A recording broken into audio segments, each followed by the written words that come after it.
oratoire, en fait. C'est un art oratoire. Très bien. Merci beaucoup à tous. Voilà, donc là, on dit qu'il y a une citation de Jacques Lecoq qui dit que là où le discours en reste aux mots, la parole engage le corps. Ce qui veut dire beaucoup de choses. Ça veut dire tout simplement que quand on est dans le cadre d'un discours, par exemple, il ne suffit pas tout simplement de sortir des mots pour que le récepteur puisse les entendre.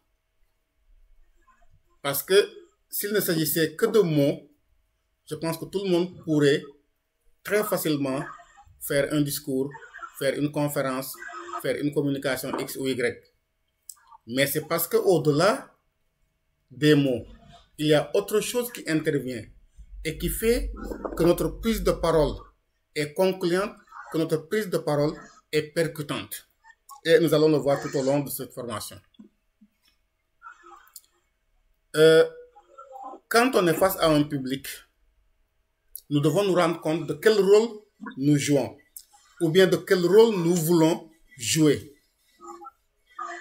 Parce que si nous ne connaissons pas le rôle que nous devons jouer, ou bien que nous voulons jouer, notre prise de parole est déjà vouée à l'échec alors que nous n'avons pas encore commencé. Et quand on parle de prise de parole face à un public, c'est ce qu'on appelle, on fait appel à ce qu'on appelle les lois de la représentation. Et ces lois de la représentation font que nous jouons quelque chose. C'est comme si on sortait... je pense qu'il y a quelqu'un qui a ouvert son micro. S'il peut le fermer, s'il vous plaît. Donc, c'est comme si nous sortions de nous-mêmes pour aller jouer un rôle quelconque. Ce qui n'est pas toujours évident. Mais ce que nous savons, c'est que l'expression orale, c'est toujours un combat. Mais un combat contre quoi? Contre nos peurs. Chacun de nous a des peurs qui sont ancrées en lui ou en elle.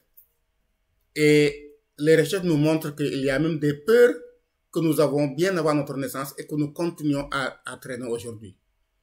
Il y a des peurs que nous avons eues au cours de notre vie. Il y a des peurs inconscientes qui sont dans notre subconscient. Et toutes ces peurs-là, si nous ne parvenons pas à les juguler, à les combattre, nous aurons toujours des problèmes dans la prise de parole. J'ai listé ici quelques types de peurs. Il y a ce qu'on appelle la peur de l'inconnu.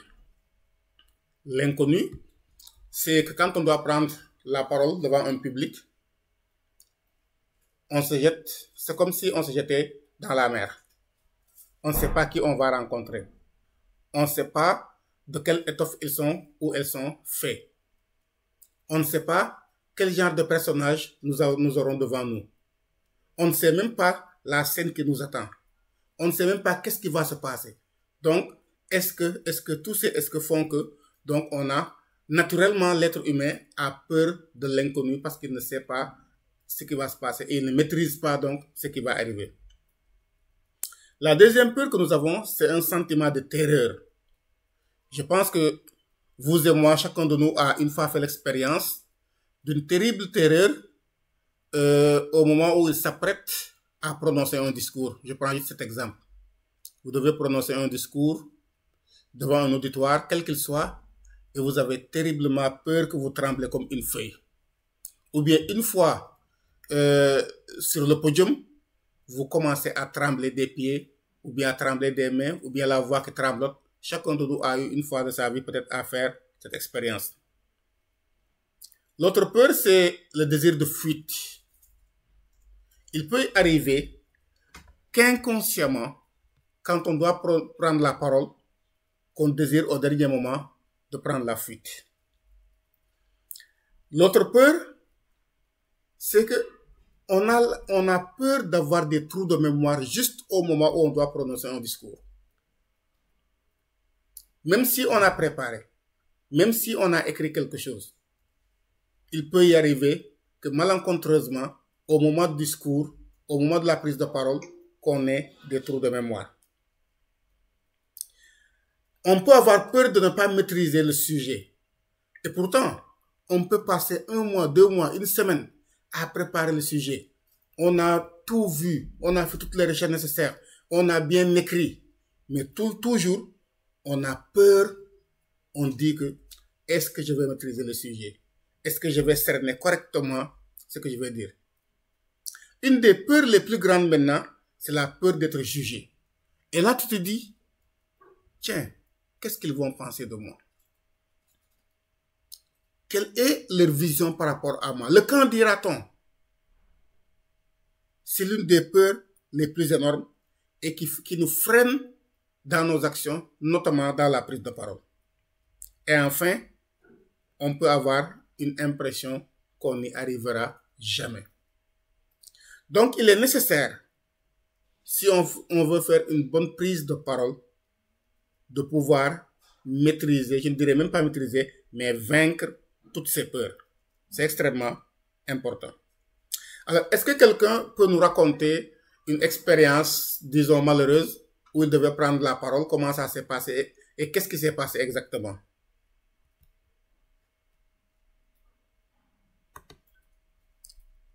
Est-ce que quelqu'un peut nous donner un exemple où il devait prendre la parole, mais que ça s'est passé mal passé malheureusement?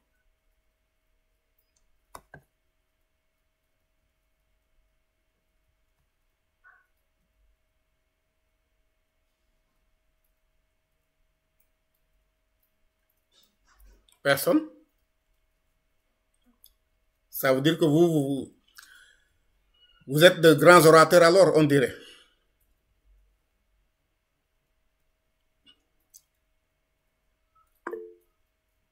Oui, je vois Astou Dien, Hadidou Koura. Allez-y. Astou, allez-y. Vous n'avez pas ouvert votre micro, on dirait.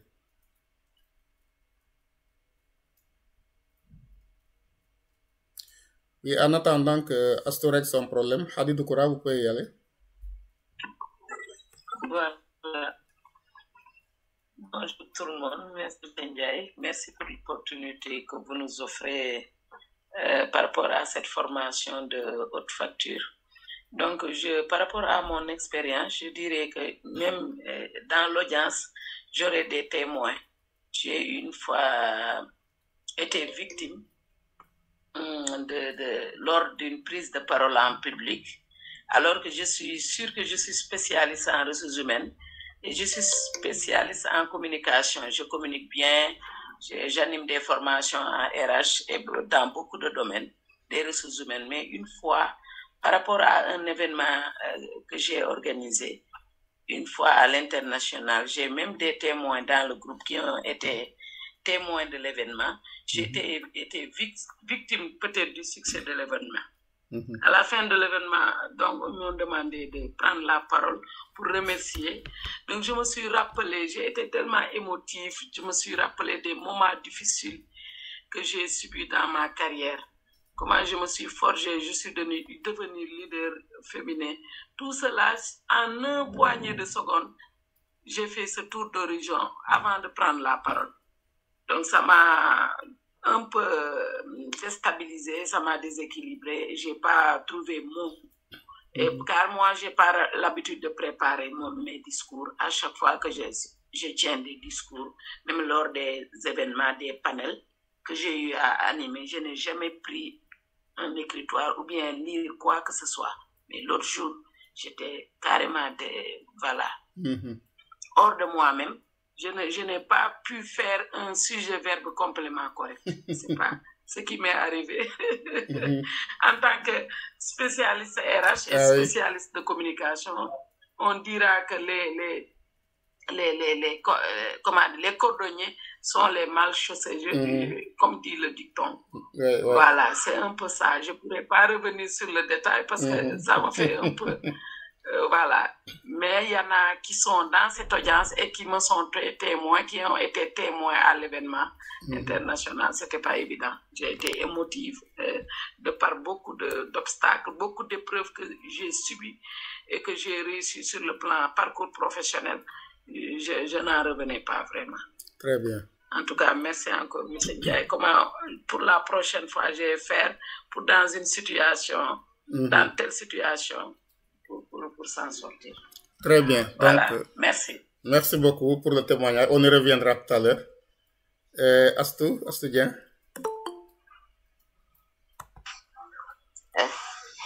Donc, j'ai vécu la même expérience parce que c'est lors d'un examen, j'ai choisi un sujet triste.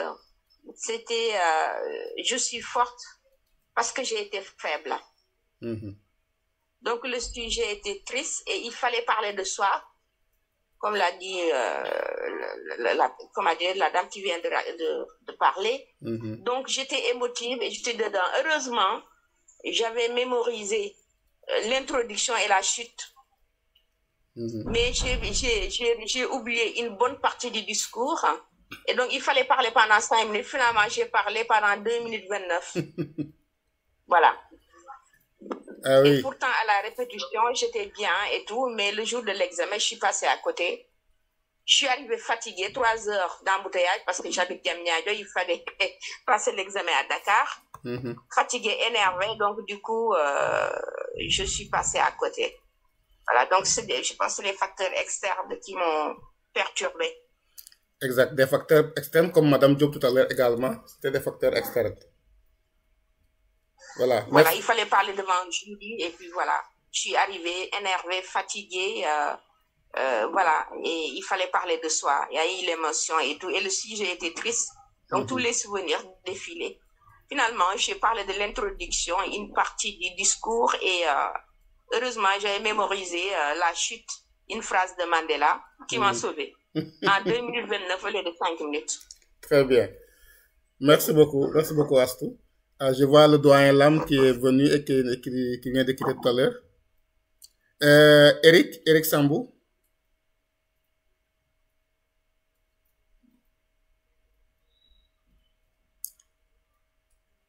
Eric, bonsoir à tout le monde. Oui, bonsoir. Allô? Oui, on vous écoute. Je dis, okay, la peur que j'avais, c'était, il y avait une manifestation politique dont j'avais accompagné le maire de ma commune. Il y avait là-bas les ulémas, les chefs de quartier, les représentants du clergé, la jeunesse, tout le monde. En ce moment, lorsque on devait parler, le maire m'a désigné en solo. Il a dit à Eric Sam de parler. Subitement, j'entends mon nom, alors que le maire ne m'a pas averti à l'avance. En ce moment, j'écoutais les gens dire que monsieur Eric Sam, vous avez la parole. Et je devais parler. Donc, subitement, un discours que je n'ai pas préparé. Mais je suis venu, j'avais des tracs, j'avais un peu tremblé, j'ai bâclé le discours. Je ne savais même pas ce que j'ai dit. Après la fin de mon discours, je me suis un peu senti ridiculisé. Parce que, je me suis un peu senti ridicule. Parce que j'ai bâclé la parole, je n'ai même pas fait une bonne présentation, une bonne salutation. Et enfin, lorsque je faisais mon mémoire de Master 2, j'avais à l'avance prévu ce que je devais présenter. Je l'avais lu à l'avance de manière mécanique. J'avais dit, si je viens, dès qu'on donne la parole, c'est ce que je vais dire. À un certain moment, il y a les questions qu'on pose, les questions qu'on pose, ça m'était un peu affolé. Et subitement, au niveau de la présentation, j'avais eu des perturbations. J'ai mal présenté, surtout vers la fin de la présentation. J'avais mal présenté. C'est les pour là que je voulais partager avec vous. Très bien. Merci beaucoup, M. Sambou. Donc, on va essayer durant tout le long de cette formation, de voir ces quelques petits éléments, comment on peut les corriger, pour que dans une certaine situation, qu'on puisse rapidement rebondir et que vraiment qu'on ne puisse pas perdre le fil, surtout qu'on ne soit pas déstabilisé. Alors, on prend un dernier intervenant maintenant et on continue. Eni, Joël Colli. Monsieur Colli, allez-y.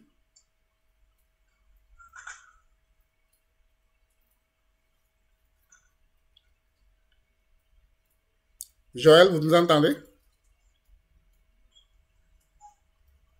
Bon, apparemment, il n'entend pas. Donc, nous allons continuer. Donc, vous voyez tout ce que... Allô? Oui. Vous m'entendez? Oui, on vous entend, allez-y. Oui, excusez-moi. Bonjour tout le monde. Bonjour. voilà, pour mon expérience, moi, en fait, on m'avait demandé de représenter le ministère du moins par un collègue au pied levé. Hein, je pense à 2 jours de l'événement ou la veille, le collègue me demande d'y partir parce qu'il avait un empêchement. En fait, je ne maîtrisais rien du tout. J'arrive dans la salle. Je trouve que la salle était bondée. Je connaissais pratiquement personne. Avant le début de la manifestation, je pense que c'était à la CNTS. Avant le début de la manifestation, je vois les journalistes venir avec leurs caméras et tout. Bon, moi, je ne savais pas ce qui m'attendait. Et quand le secrétaire général de la CNTS est venu dans la salle, il a demandé où est le représentant de tel ministère. Je lève la main, je lui dis c'est moi. Il me dit venez à côté de moi. Donc je devais me déplacer pour aller au présidium. Et là, on me demande de prononcer un mot de bienvenue, en fait d'ouverture. De dire un mot. Voilà, un mot d'ouverture et tout, de dire un mot. Je n'étais pas du tout préparé. Et franchement, j'ai eu tous les problèmes du monde. Je ne savais pas par où commencer, qu'est-ce qu'il fallait dire, etc. etc. J'ai bégayé pendant un temps. Même le secrétaire général s'est rendu compte que je n'étais pas du tout à l'aise. Bon, il a essayé de me mettre à l'aise. Il a repris la parole. Il a parlé pendant un moment, le temps de me laisser un peu digérer tout ça, pour ensuite me remettre la parole. C'est bon, c'est comme ça que j'ai pu placer quelques mots, mais en mon fort intérieur, bon, je n'étais pas très satisfait de ma prestation. Voilà ce que je voulais partager. Merci. Merci beaucoup, M. Colli. Alors, donc vous vous rendez tous compte que à un certain moment de la vie, on peut avoir ces expériences malheureuses que vous avez partagées tout à l'heure. Certains, c'est parce que c'était la peur de l'inconnu. D'autres, dans leur subconscient, des événements ont ressurgi et ont fait que comme ils n'étaient pas préparés à cela, ces événements les ont déstabilisés. Pour certains, c'était une non-maîtrise du sujet parce que tout simplement, comme M. Colli tout à l'heure, on ne s'est pas préparé. Et comme on ne s'est pas préparé, on n'arrive pas quand même à prononcer un discours correct. Pour d'autres, c'est la peur également d'être jugé.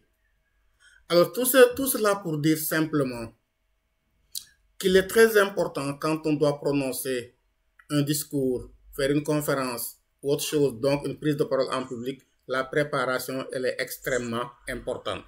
Et on le verra tout à l'heure. La deuxième chose qu'il faut avoir en tête, c'est que autant le manque de confiance en soi est mauvais, autant l'excès de confiance également peut être néfaste pour la prise de parole. Donc il faut savoir trouver le juste milieu qui va faire qu'on ne puisse pas balancer dans le manque de confiance ou bien être dans l'excès de confiance.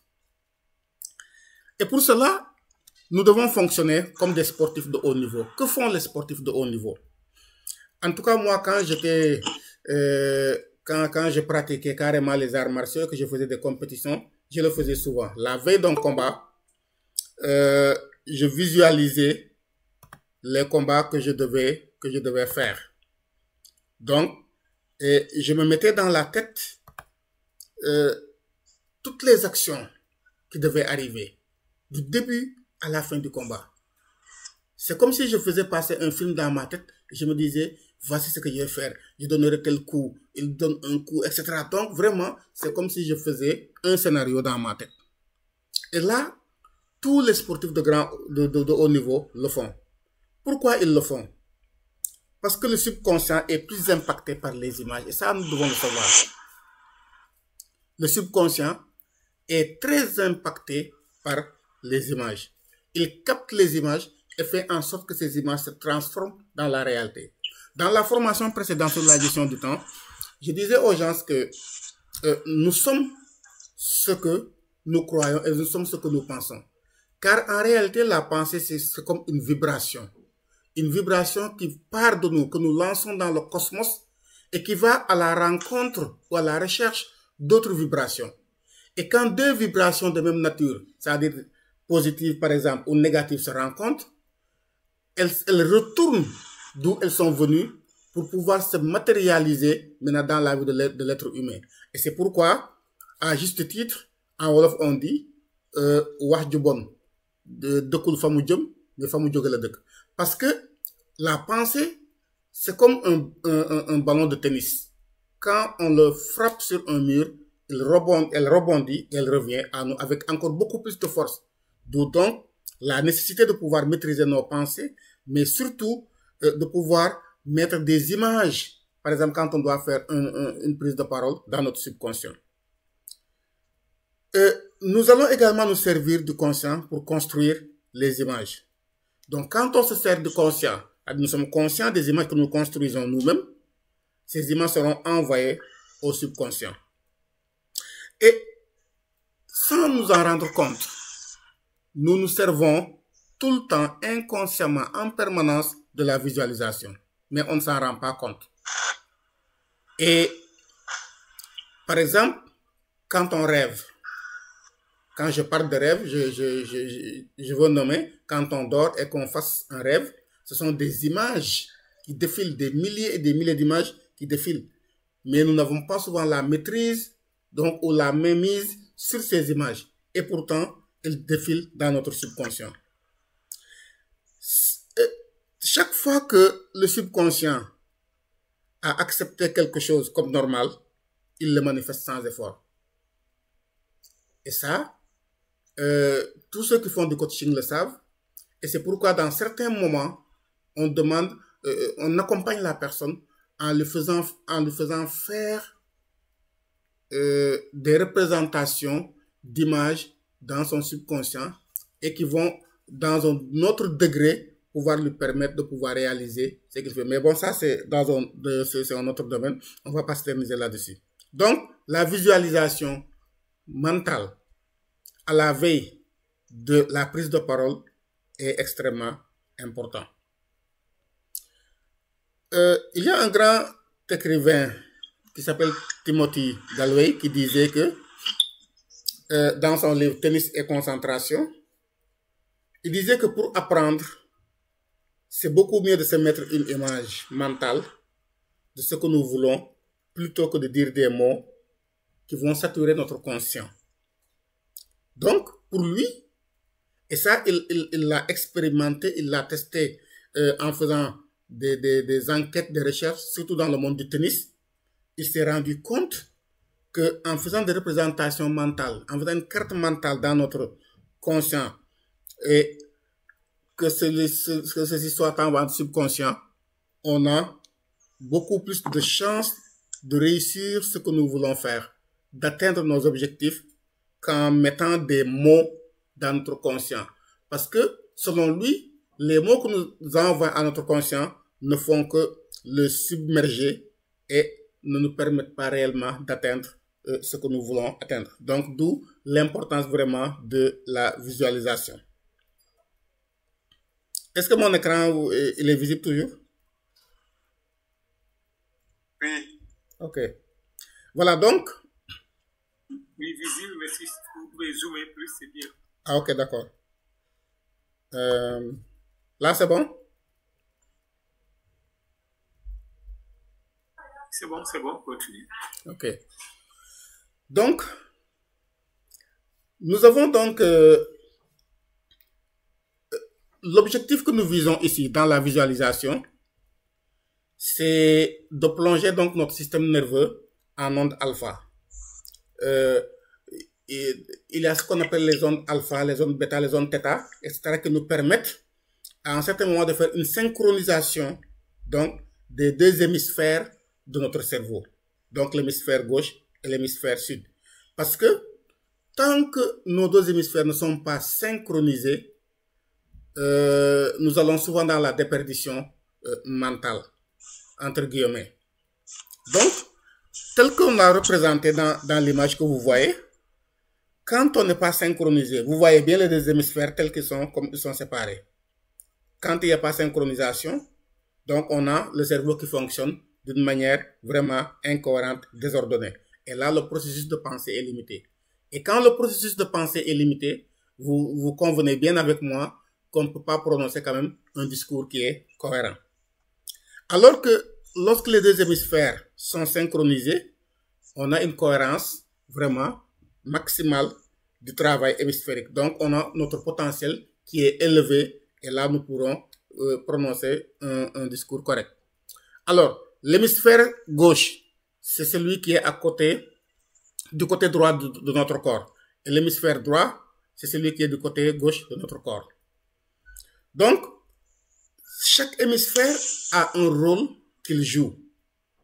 Mais pour que nous puissions être réellement productifs au top de nous-mêmes, il faut donc une synchronisation de ces hémisphères. Et la visualisation, surtout par les images, nous permet de pouvoir faire ces synchronisations. Bien sûr, il y a d'autres méthodes qui nous permettent de synchroniser. Par exemple, en écoutant une musique d'onde alpha, par exemple. Bon, ces musiques d'onde alpha, vous pouvez les télécharger sur YouTube. Et ça nous permet un peu d'avoir cette synchronisation voulue pour que notre cerveau puisse fonctionner au maximum. Donc, pourquoi on a peur de prendre la parole en public? Parce qu'on a l'impression d'être transparent. C'est comme si, excusez-moi du terme, mais on était nus devant le public. Que les gens nous déshabillaient du regard.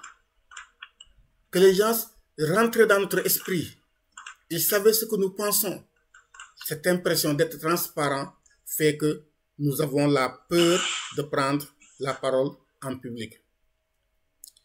La deuxième chose pour laquelle nous avons peur de prendre la parole en public, c'est que nous avons peur que l'autre découvre ce que nous cachons. Parce que chaque personne, qu'il le dise ou non, a quelque chose en elle qu'elle cache, qu'elle ne veut pas que les autres sachent. Ça peut même ne pas être quelque chose de mortel, de grave, comme on le dit. Mais c'est l'être humain qui est ainsi formé. Donc la peur que l'autre découvre en moi quelque chose que je me vertu de cacher fait également que j'ai un frein pour prendre la parole en public.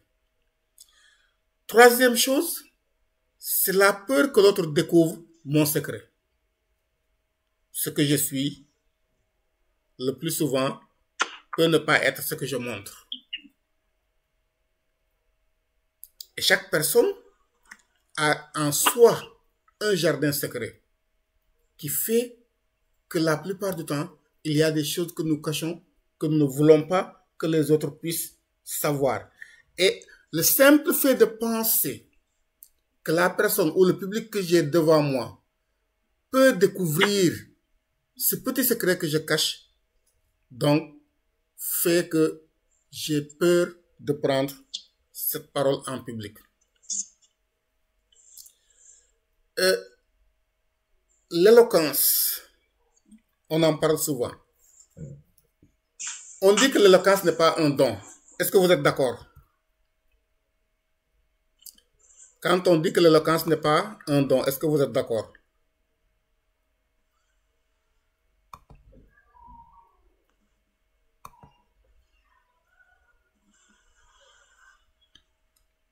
Est-ce que l'éloquence est un don ou c'est pas un don? C'est Eric qui lève la main ou bien il ne l'avait pas baissé? Non, c'est pas moi. Ah, je n'ai pas baissé donc. Voilà. Donc je vais baisser les mains levées. Voilà, très bien.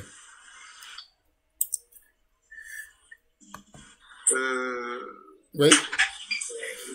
Oui, Bonjour. Bon, allez. Allez-y.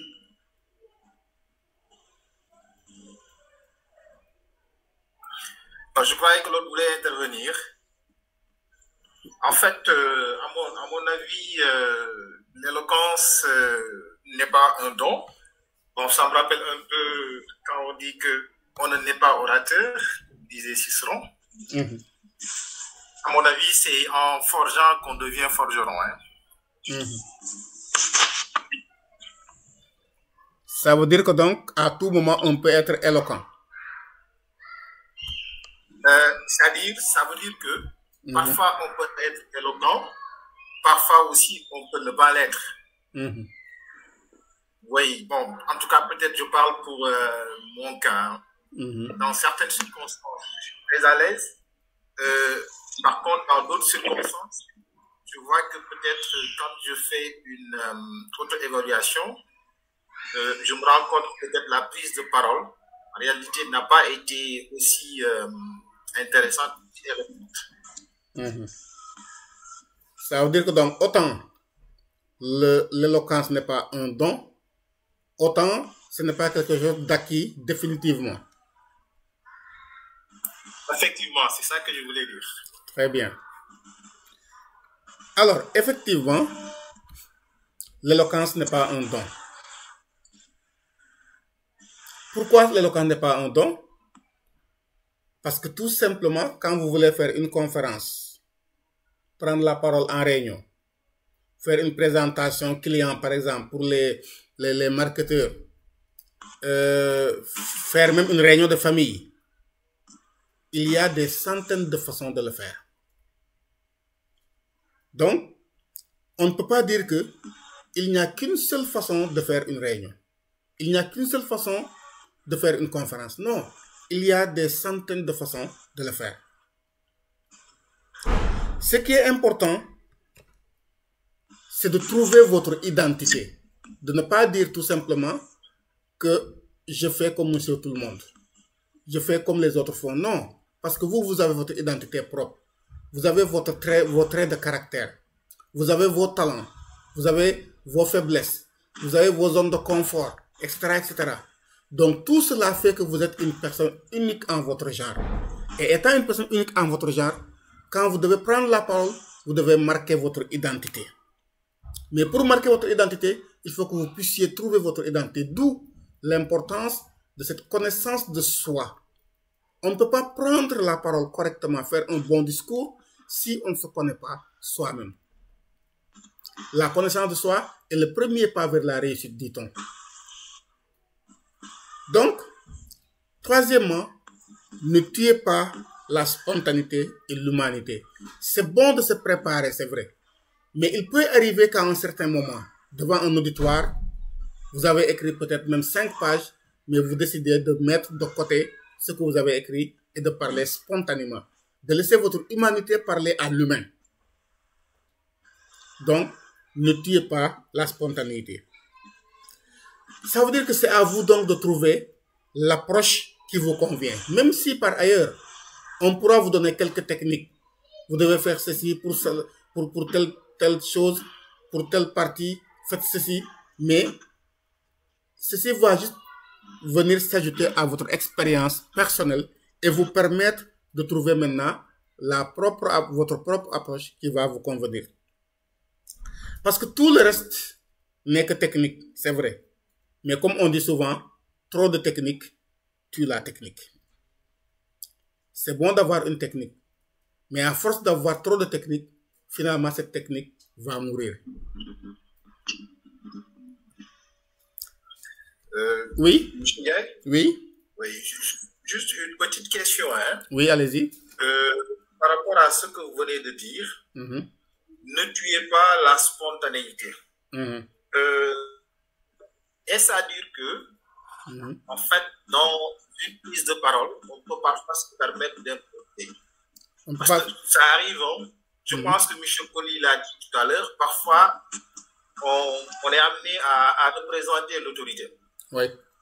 Et dans ces cadres-là, si on improvise, on peut peut-être aller dans un terrain un peu plus ou moins glissant, parce qu'on peut avoir à prononcer certainement des propos qui ne sont pas peut-être, qui ne seront pas bien compris par l'auditoire ou bien qui seront compris de façon exclusivement un peu traversée par l'auditoire. Et ça peut avoir après des conséquences assez négatives.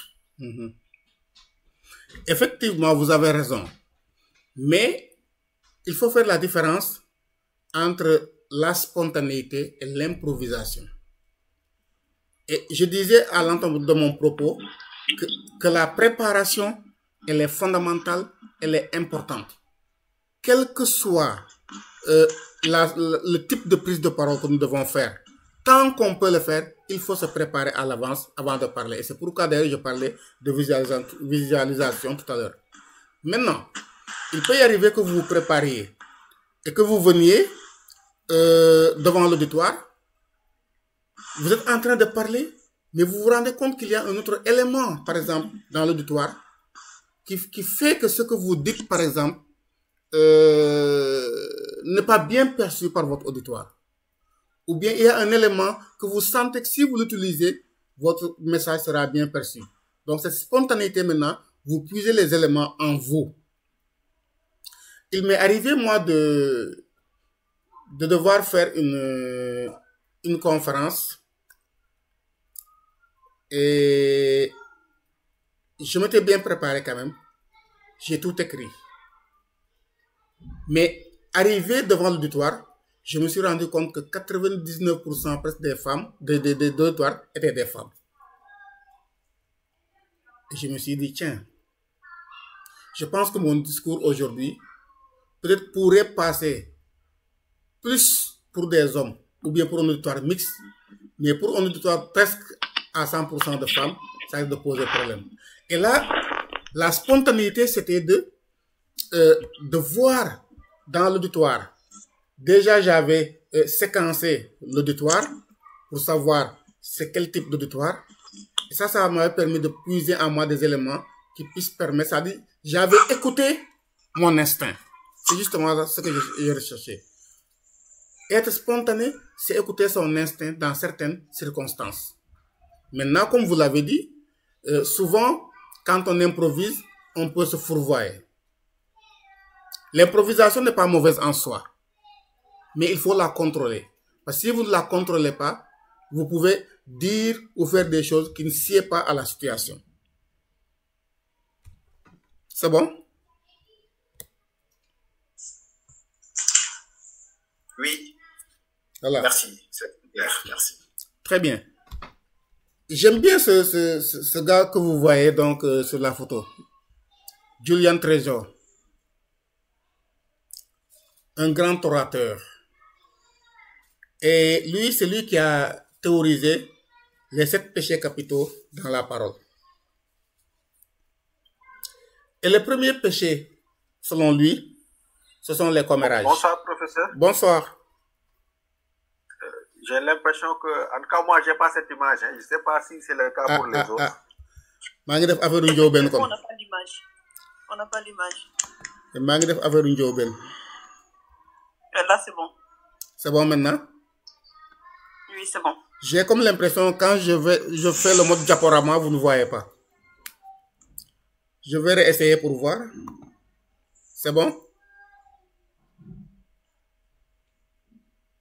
Oui, là, c'est bon. Ok, très bien. Donc, chaque fois qu'on ne voit pas l'image, vous me dites, comme ça, je vais recommencer. Alors, donc, lui, il dit que le premier péché capital dans la parole, ce sont les commérages. Joe. Quand on dit du mal de quelqu'un qui n'est pas présent,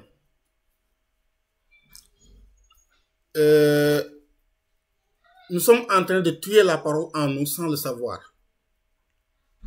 Parce que comme je l'ai dit tout à l'heure, aussi bien la parole que la pensée, ce sont des vibrations qui sortent, mais qui reviennent toujours en nous. Et le commérage que je fais vis-à-vis de quelqu'un, quelle que soit la personne, fait que moi, je suis en train de tuer la parole en moi. Et quand la parole est morte en moi, il est difficile ou bien même impossible de pouvoir la donner, donc la prendre quelque part. Et c'est important, si nous voulons être de bons orateurs, d'éviter les commérages. C'est très important.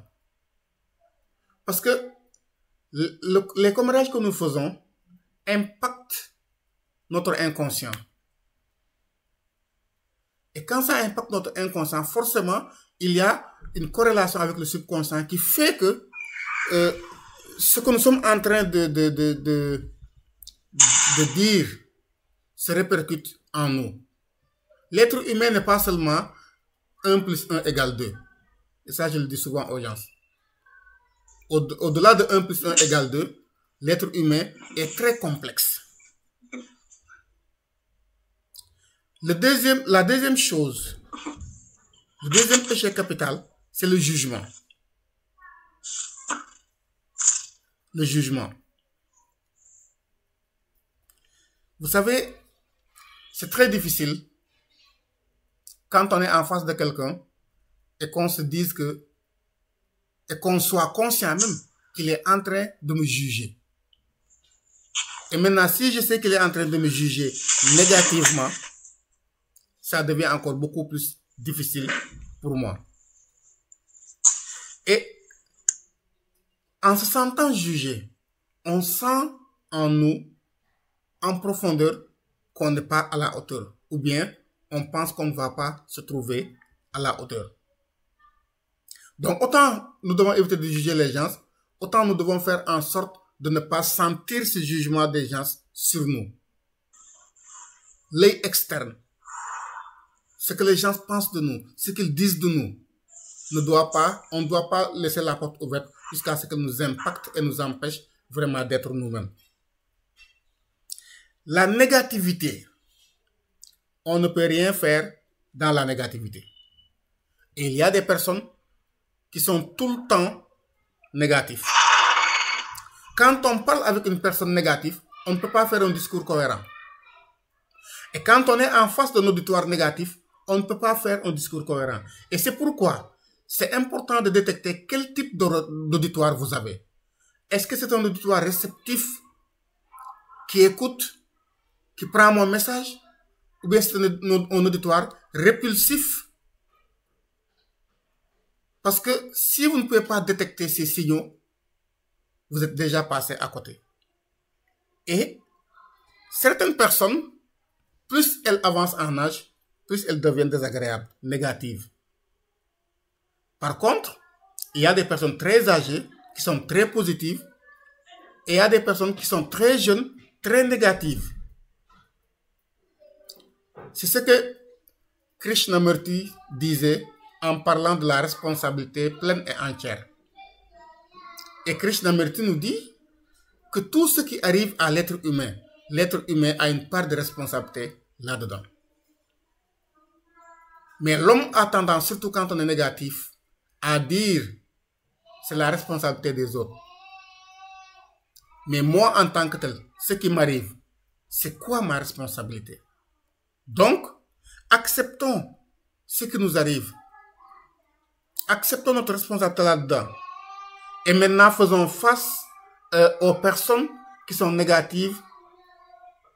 Détectons-les.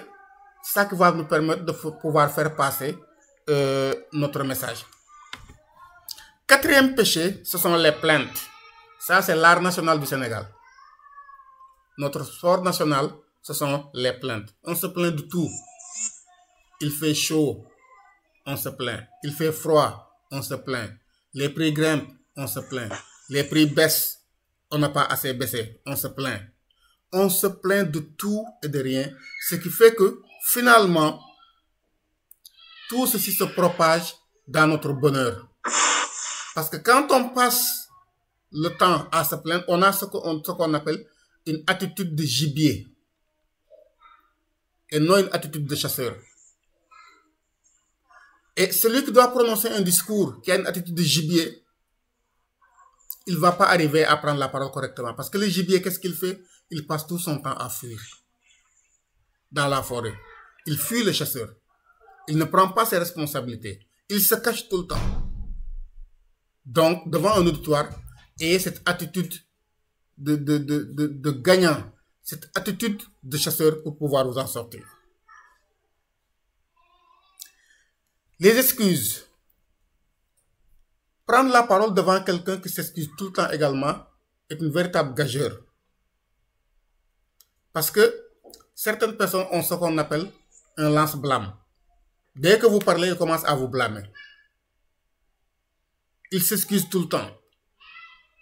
Ils ne sont responsables de rien du tout, comme je l'ai dit tout à l'heure. Et là, c'est difficile d'écouter une telle personne, mais c'est difficile également de parler avec une telle personne.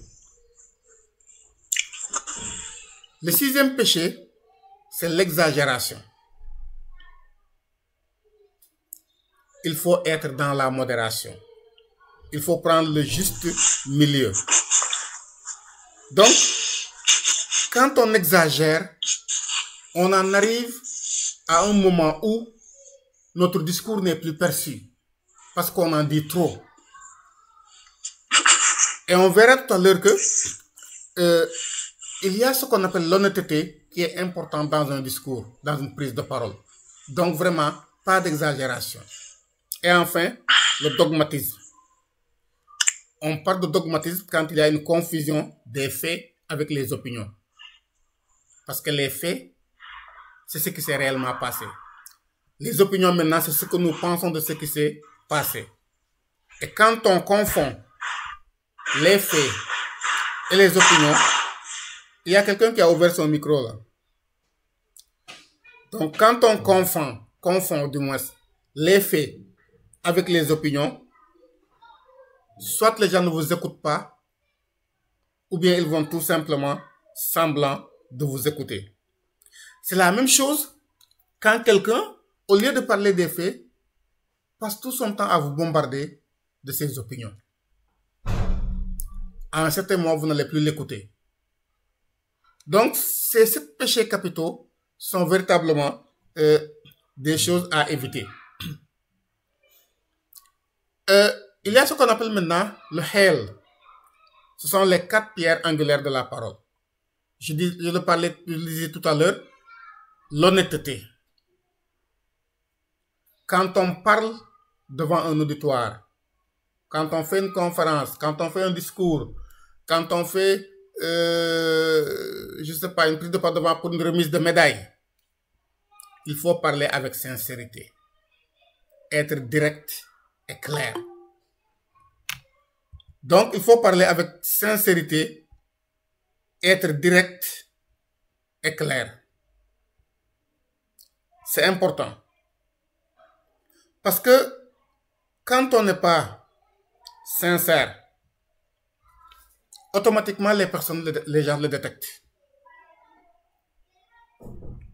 Il faut être authentique. Je le disais tantôt, être authentique, c'est être soi-même. Avoir sa propre vérité. L'authenticité est un élément fondamental dans la prise de parole. Parce que quand je suis authentique, c'est que j'apporte ma touche, ma propre touche. L'intégrité. L'intégrité, c'est faire ce que vous dites. Et quand les gens ont l'impression que vous faites ce que vous dites, ils peuvent vous faire confiance. Et un auditoire qui ne vous fait pas confiance, il ne vous écoute pas. Votre message ne passe pas et vous perdez votre temps. Et enfin, elle comme love, c'est-à-dire l'amour. Mais là, on ne parle pas d'amour romantique ici. Mais on parle de cette projection vers l'autre, vers l'humanité. Parce que l'honnêteté, tout simplement, n'est pas suffisante. Et d'ailleurs, on se pose la question à savoir, est-ce que l'honnêteté absolue existe?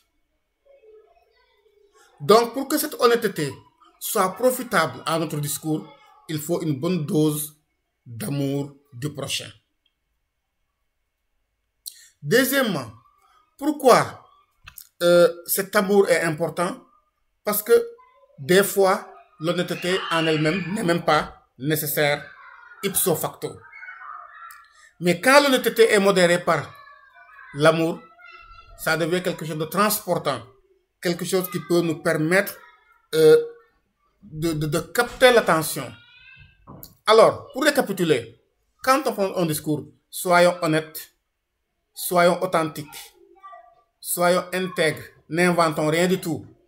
Et enfin, il faut maintenant une bonne dose d'amour du prochain pour que notre message puisse véritablement être correctement perçu par l'autre.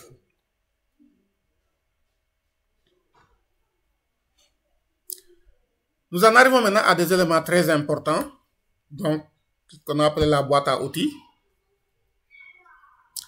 Et la première clé de la boîte à outils, c'est le registre.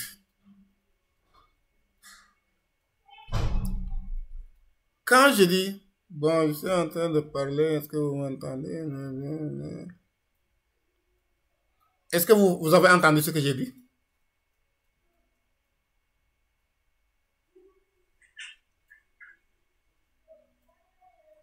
Donc, quand je parle d'une voix vraiment faussée, d'une voix très très petite, vous ne m'entendez pas. Vous ne localisez pas ma voix. Si je parle de main également, je pense que vous m'entendez pas. Vous voyez, quand je parle avec le nez, vous voyez la nette différence. Parler avec la main et parler avec le nez, vous voyez la différence. Maintenant, si je parle avec la gorge, il y a une différence également. Vous voyez, quand je parle avec la gorge, il y a une différence. Quand je parle avec le nez, il y a une différence. Quand je parle d'une voix faussée, il y a une différence. C'est ça qu'on appelle le registre. C'est ça qu'on appelle le registre. Et pour que ce registre puisse avoir du poids, vous devez descendre la voix dans la poitrine. Donc, la voix doit descendre carrément dans la poitrine et ressortir avec force pour avoir un impact sur l'auditoire. Vous remarquez que il y a des orateurs qui nous convainquent facilement sans même avoir à prononcer un grand discours. Pourquoi? C'est le registre. C'est le cas de certains politiciens, par exemple. Parce que quand le registre est bon, on associe à ce registre la puissance et l'autorité.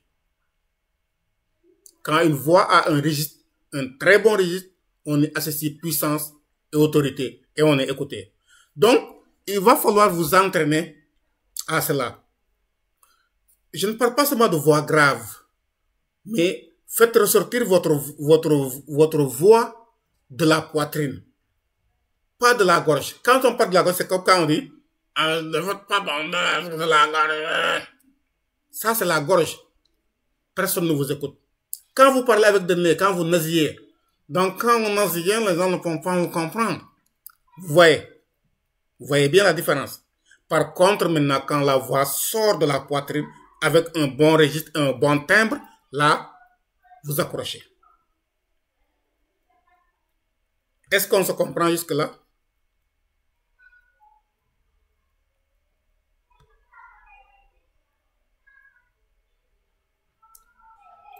Ou bien encore, comment va mettre? Oui. Non, mais c'est bon, on écoute. Merci beaucoup, professeur.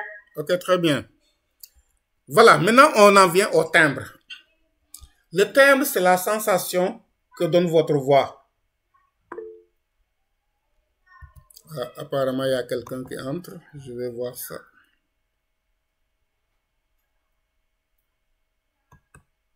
Donc, le timbre, c'est... Ah, ok, merci de zoomer un peu, d'accord. Je disais donc que le timbre, c'est... Ah, excusez-moi. Je vois les messages en même temps pour... C'est bon, celui qui me demande de zoomer. Voilà, la sensation que donne votre voix, c'est ça le timbre. Et beaucoup de recherches ont été menées dans ce sens.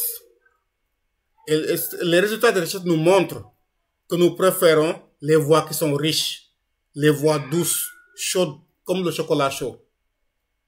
Donc, quand la voix est douce, mais chaude en même temps, quand elle est riche, il n'y a pas de grésillement, il n'y a pas de grincement. Vraiment, nous aimons cette voix. Et nous verrons que la voix, on doit la préparer. Et il y a quelques exercices que nous verrons, je ne sais pas si on va le voir aujourd'hui ou demain, qui vont nous permettre de préparer notre voix avant une prise de parole. Tout le monde maintenant n'a pas cette voix dont j'ai parlé tout à l'heure, qui a un bon timbre. Mais chacun peut l'avoir. Soit vous vous préparez vous-même, ou bien vous trouvez un coach vocal. Parce qu'il y a beaucoup de coachs maintenant. Dans tous les domaines, vous pouvez trouver un coach. Si vous savez que vous êtes quelqu'un qui prend la parole et dont la parole est importante, parce que comme dit Ismaël Lô, donc si vraiment votre voix est votre outil de travail le plus important, vous pouvez vous trouver un coach vocal qui va vous guider et qui va vous permettre de pouvoir améliorer votre voix. Ce que nous ne savons pas, c'est qu'avec la respiration, la posture et les exercices, on peut améliorer carrément le timbre de notre voix. Malheureusement, les gens ne savent pas la puissance de la respiration. Dans tous les domaines, la respiration peut nous sortir de beaucoup de difficultés. Quand on est stressé, quand on est fatigué. Malheureusement, ce n'est pas en présentiel. Sinon, on pourrait faire quelques exercices de respiration. Donc, beaucoup de personnes respirent par la poitrine. On ne respire pas par la poitrine, mais on respire par l'abdomen. Ce qu'on appelle le hara. C'est de là que doit remonter l'air et c'est de là qu'on doit faire rentrer l'air, comme si on gonflait l'abdomen. Et une bonne respiration améliore parfaitement le timbre de notre voix, améliore l'esprit, parce que ça nous permet de pouvoir irriguer notre cerveau et nous permet également de diminuer notre stress. L'autre clé de notre boîte à outils, c'est ce qu'on appelle la prosodie. La prosodie, c'est la voix chantante. La voix chantante, c'est ça la prosodie quand je parle comme ça. Donc, la voix chantante ou le métalangage. Et nous l'utilisons pour exprimer le sens. C'est la première source de sens dans la conversation, la prosodie. Et quand vous parlez sur une seule note, c'est difficile de vous écouter. Parce que quand vous parlez d'une seule note, vous n'avez pas ce qu'on appelle la prosodie. Je vais essayer de parler d'une seule note, vous allez voir. Les personnes qui parlent d'une seule note ne sont pas parce qu'on ne peut pas les écouter, ils sont difficiles à écouter. Est-ce que c'est agréable de m'écouter? La voix chantante, le métalangage que nous utilisons pour exprimer le sens, c'est la première source de sens dans la conversation. Ça, voilà. Ce sont les personnes qui parlent d'une seule note. Il n'a pas de prosodie. Et ceci vient du mot monotone, donc ou monocorde. Maintenant, il y a ce qu'on appelle la prosodie répétitive. Dans la prosodie répétitive, chaque phrase se termine comme si c'était une question, alors qu'en réalité c'est une déclaration. Par exemple, quand je dis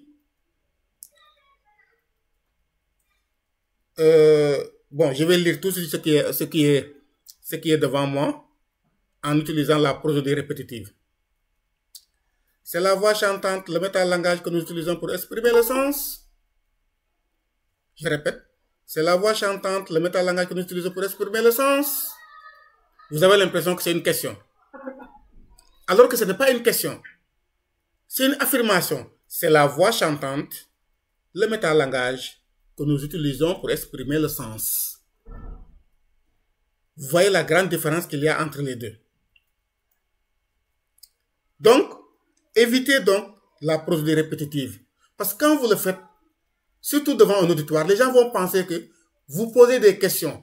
Et il y a un malaise. Parce qu'une affirmation sous forme de question, ça amène un malaise. Ça limite votre capacité véritablement à communiquer. Donc, si vous avez la prosodie, essayez de vous en débarrasser dès aujourd'hui. Sinon, c'est ça qui amène nga wax ba pare ñu laajte waa kii lu mu wax sax parce que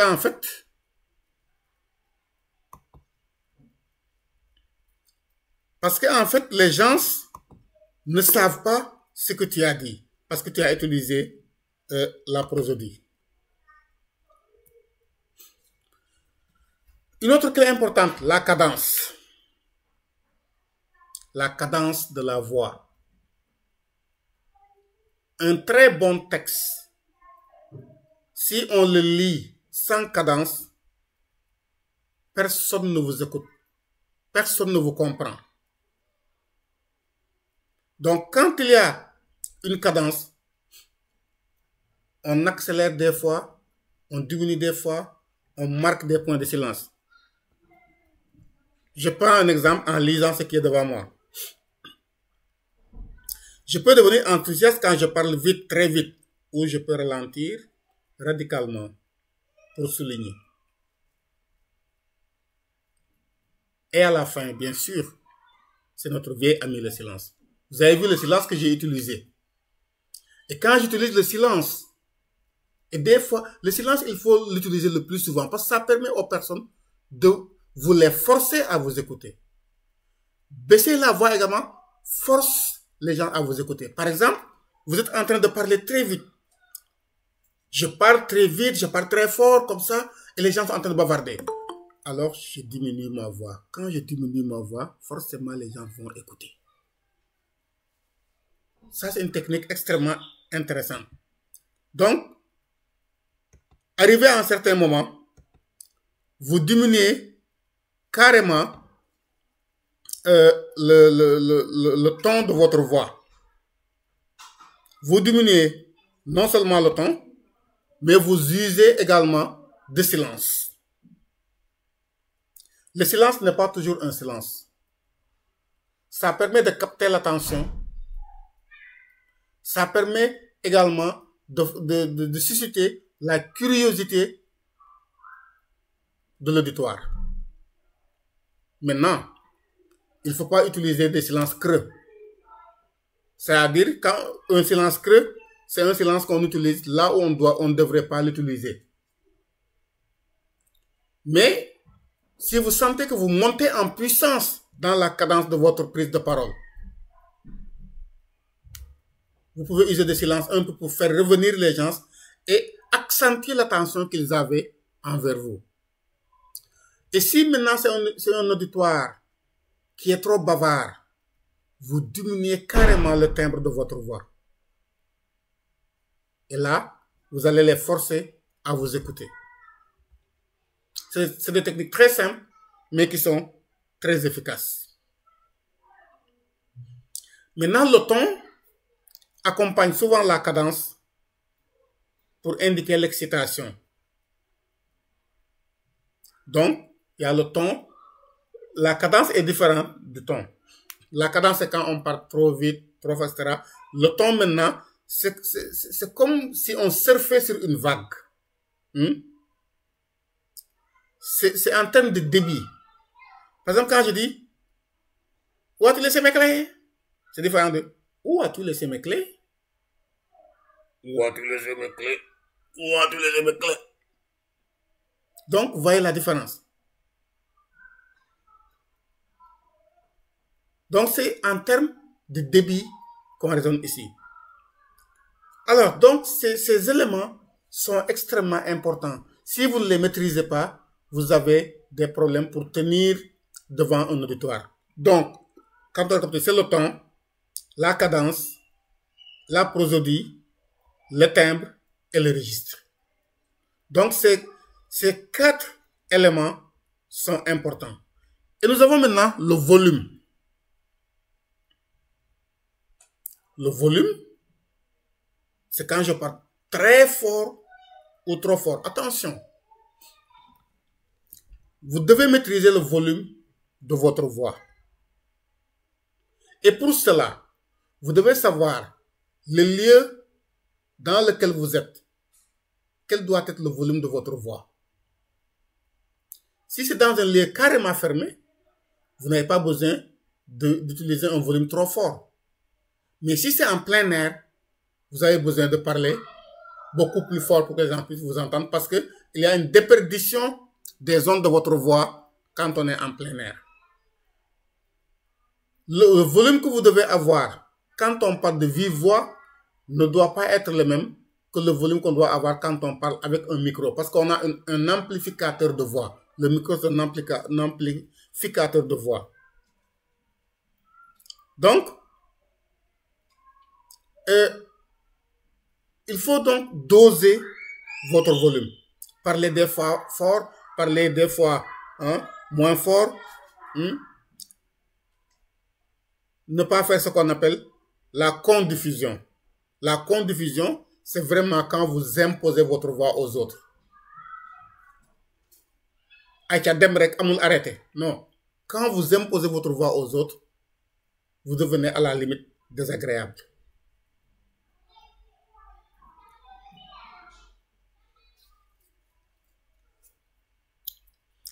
Voilà, donc ça c'est ce que je disais tout à l'heure. Il est important vraiment de maîtriser le volume de votre voix. Maintenant, la voix a besoin d'être réchauffée pour pouvoir avoir tous ces éléments dont je viens de parler. Et comment on réchauffe notre voix? Selon vous, comment vous pouvez réchauffer votre voix? On va faire quelques exercices pour voir. Dites-moi comment vous réchauffez votre voix. On peut faire... Et quoi encore?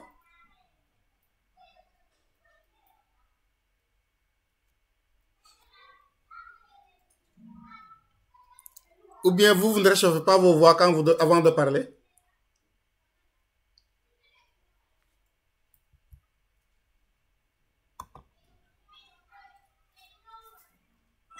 Si, on peut chanter avant de parler. Chanter avant de parler. Bien, Oui. Bien dire allô, allô, allô. Dire allô, allô, oui. Remuer sa langue, faire des exercices. Oui. Au niveau de la bouche. Au niveau de la bouche, comme par exemple. Boire un peu d'eau. On peut tousser aussi, tousser. Un peu tousser. Effectivement. Omar, j'ai vu que tu as dit Diapo. La Diapo est répartie? Non, c'est bon, mais maintenant c'est revenu. Ah, ok, d'accord. À un moment de cette minute, donc on ne vous suivait plus.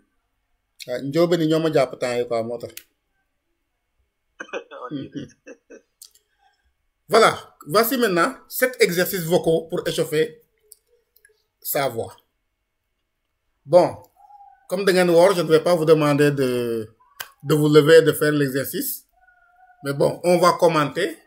Et peut-être que Halpula et Djola et Seigneur Rengon, ils pourront faire carrément l'exercice. Voilà. Mais monsieur Ndiaye, ne nous empêche pas de l'exercer, monsieur Ndiaye. Hein? Effectivement, les ça ne nous empêche pas. Non, ça ne nous empêche pas d'exercer. Allez-y, monsieur Ndiaye, on y va. Eh bien, ceux qui peuvent le faire, ils peuvent le faire. Bon, les autres, on vous en dispense. Donc, le premier exercice, c'est de se lever. On peut se lever, se mettre debout. Les bras levés en haut. Donc, les bras levés en haut. Et on inspire profondément. Attention, n'inspirez pas par la poitrine. Et mettez de l'air dans le ventre, au niveau de l'abdomen. En faisant carrément dans l'abdomen. Et maintenant, en expirant, on dit ah. Vous voyez, je commence à tousser. Donc, on fait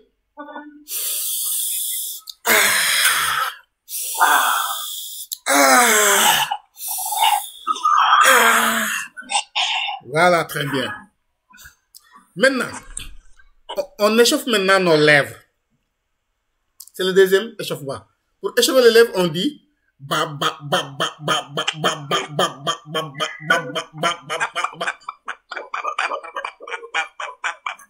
Non, c'est pas c'est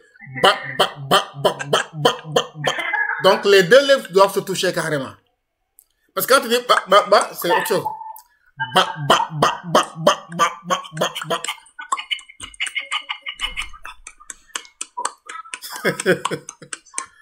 Voilà, maintenant, maintenant on va faire comme si on est, comme quand on était des enfants. On fait. Allez-y. Voilà.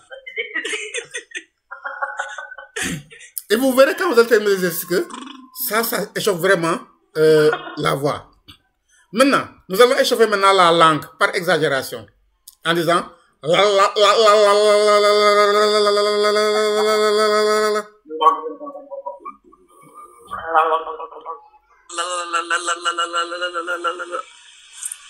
voilà.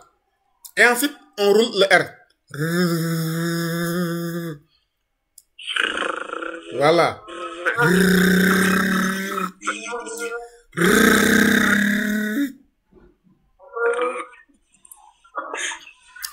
Autre chose maintenant, c'est de faire tourner la langue de gauche à droite sous les lèvres, comme si on avait bu du thé chaud. Comme quoi, Atayalak. Comme Atayalak. Donc, quand tu as un thé chaud qui te brûle les lèvres,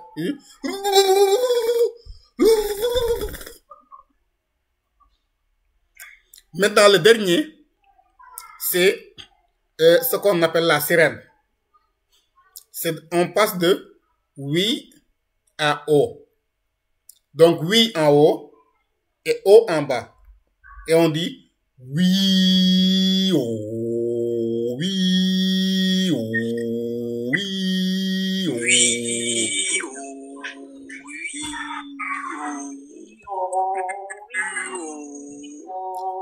Voilà, très bien. Il y a l'accent sérène là qui sort. Ah oui, l'accent sérène. Très bien. Voilà, maintenant on s'applaudit maintenant, on s'applaudit nous-mêmes. Voilà, vous verrez. Donc, il y a un lien que je vous ai mis sur cette diapo. Donc, si vous cliquez sur le lien, vous allez pouvoir avoir quelqu'un qui le fait mieux que moi. Donc, qui va vous entraîner un peu à faire les exercices.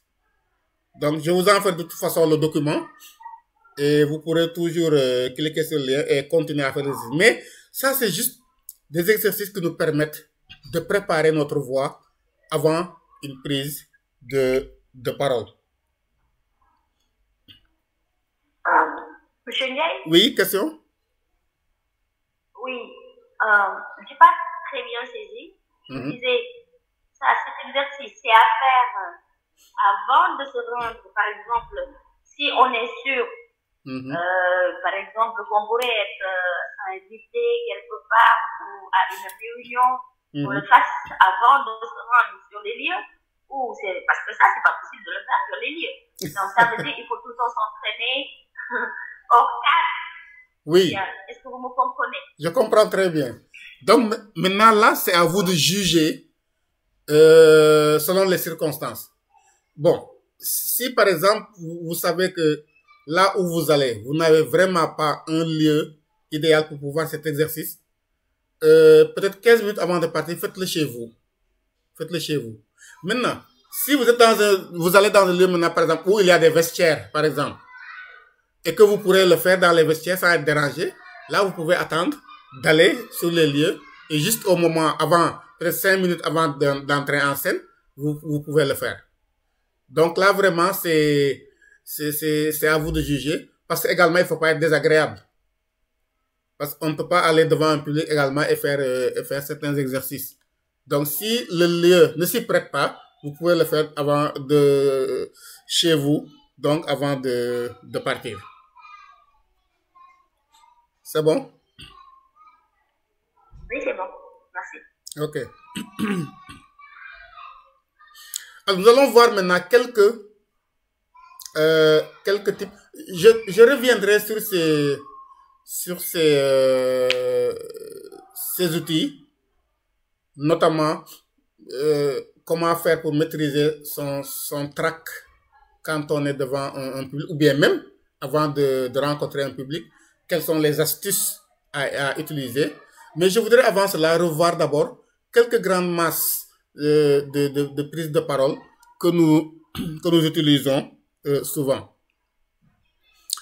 Et le premier, c'est le discours. Vous voyez la représentation qu'on en a faite ici. On peut faire un discours pour plusieurs choses. Ça peut être un cours magistral. Ça peut être un discours politique. Un discours d'accueil. Une remise de prix. Un discours de remerciement. Mais bref, le discours, c'est quand on s'adresse à un auditoire qui est là, avec un but bien déterminé. Donc, on sait pourquoi on doit prononcer ce discours. C'est pour délivrer un message politique, c'est pour accueillir quelqu'un, c'est pour remercier, etc., etc.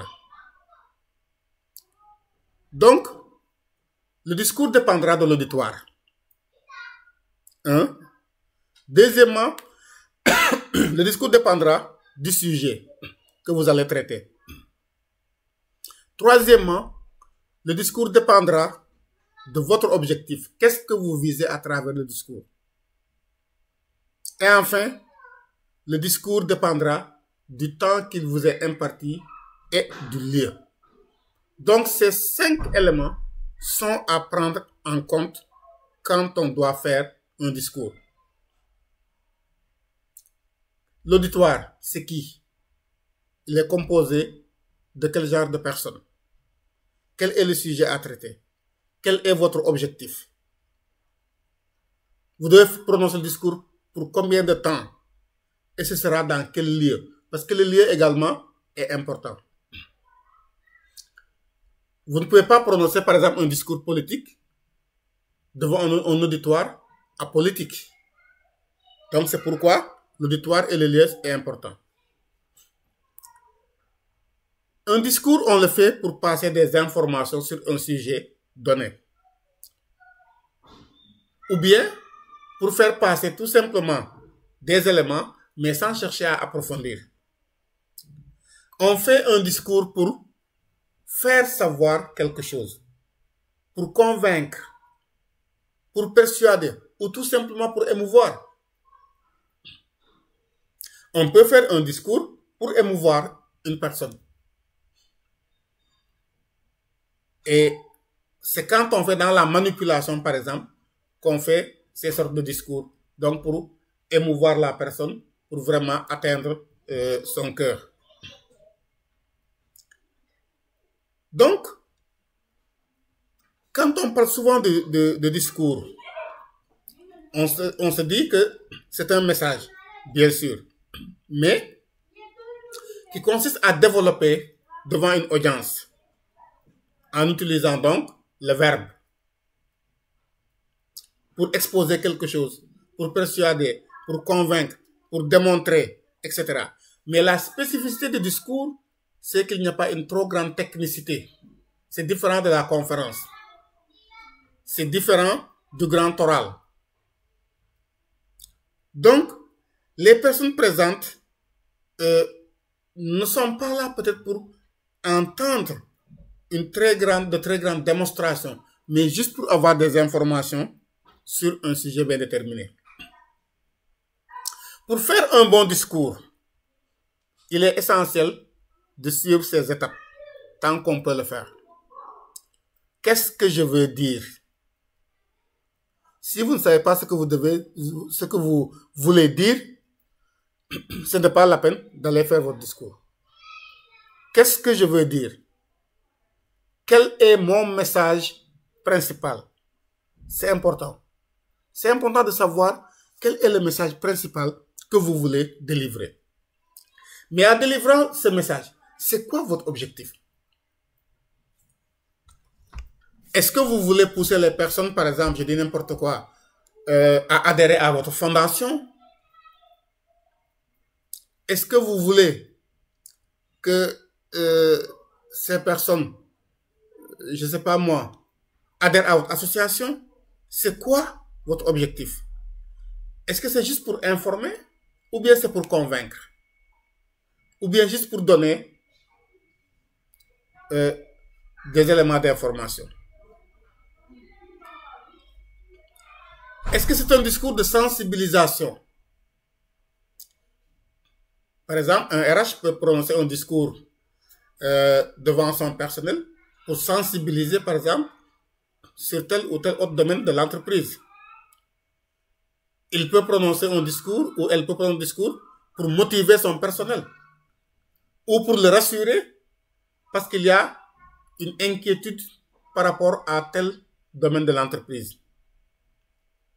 On peut prononcer un discours pour célébrer une victoire, etc., etc. Mais connaître mon objectif n'est pas suffisant. Qu'est-ce que je veux que mon auditoire ressente? En me levant pour aller faire le discours, quand je vais parler, qu'est-ce que je veux à ce moment-là que mon public ressente? Mais qu'est-ce que je veux que le public retienne? Et après avoir retenu, qu'est-ce que je veux que le public fasse? Et ça, maintenant, vous voyez que ça demande vraiment une préparation. Si vous parvenez à savoir qu'est-ce que vous voulez que votre public ressente, qu'il retienne et qu'il fasse, déjà vous avez capté son attention alors que vous n'avez pas encore commencé. Mais il est important de savoir également le sujet que vous allez traiter. Qu'est-ce que votre public en sait déjà? Parce qu'en sachant ce que votre public sait déjà sur le sujet que vous allez traiter, ça va vous permettre de mieux vous préparer en conséquence et d'éviter peut-être quelque part même d'être ridicule. Donc, quel est son degré de connaissance sur le sujet? Quelle est son adhésion ou bien même ses freins au projet ou bien au thème abordé? En partant déjà, vous pouvez savoir que sur tel domaine de mon sujet, les gens sont réticents. Et en le sachant du moins, vous saurez quel argument utiliser pour pouvoir convaincre ces personnes à abandonner leur réticence. Quelle est la disponibilité du public? Est-ce que c'est un public qui est habitué à de longs discours ou à des discours courts?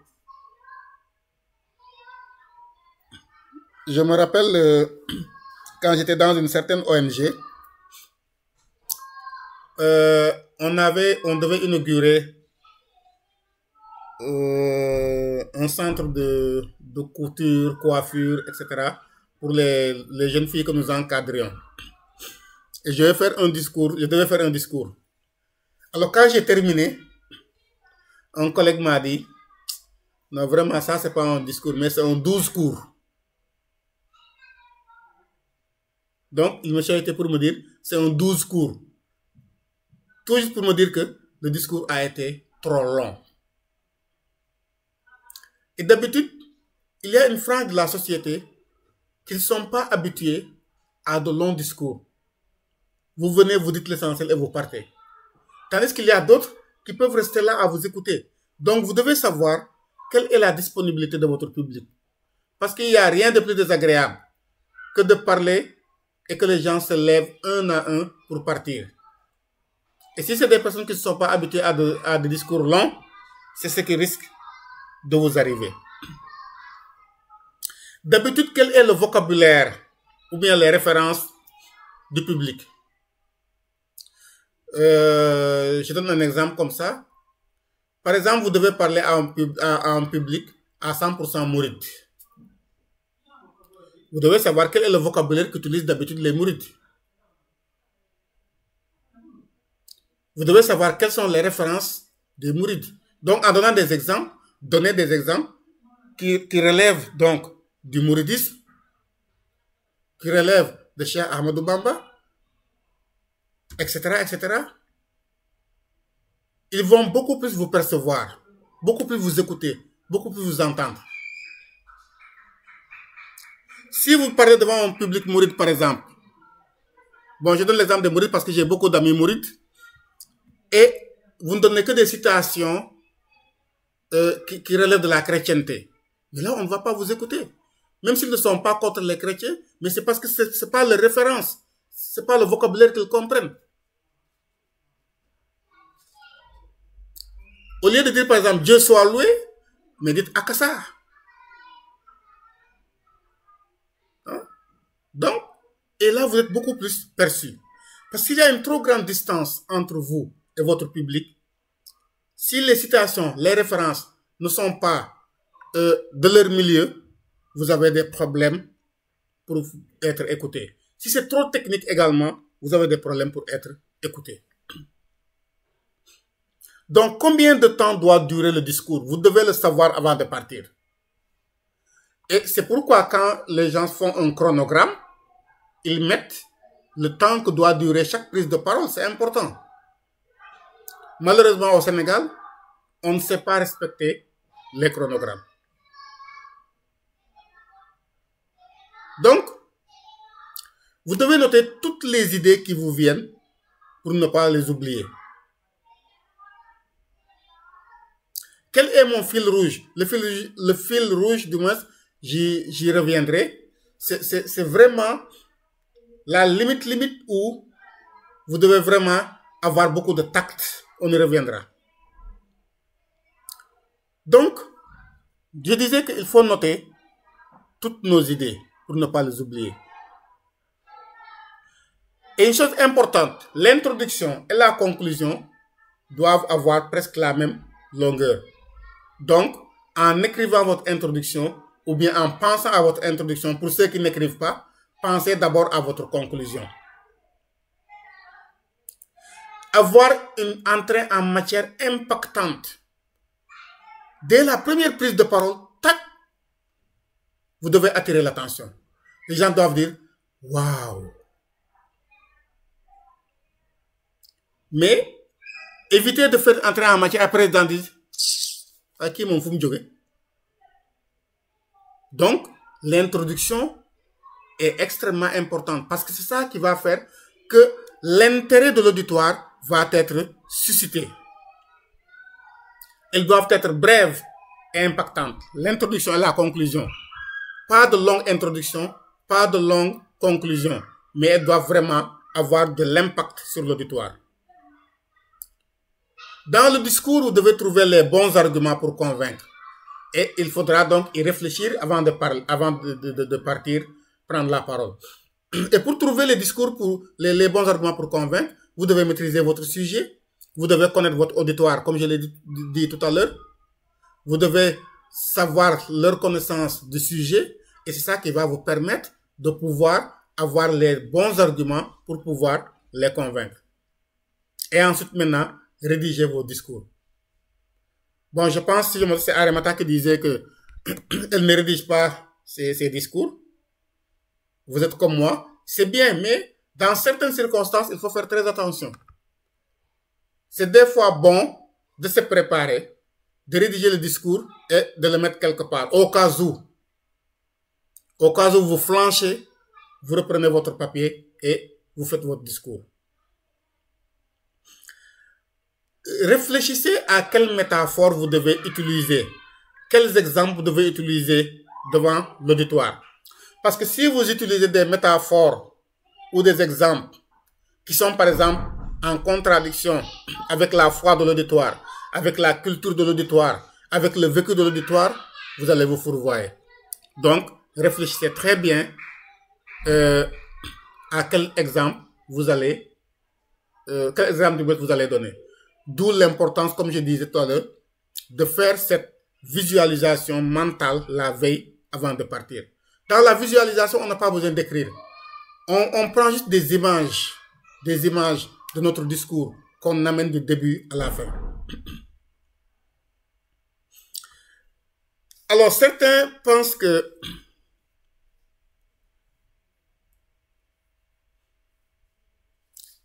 ils disent un discours devant un auditoire. Non. Si vous dites le discours devant l'auditoire, vous passez à côté. Mais vous dites le discours à l'auditoire. Dire un discours devant un auditoire et dire un discours devant à un auditoire, c'est quoi la différence selon vous?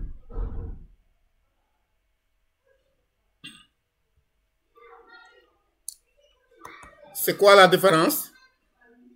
Dire un discours devant un auditoire et dire un discours à un auditoire?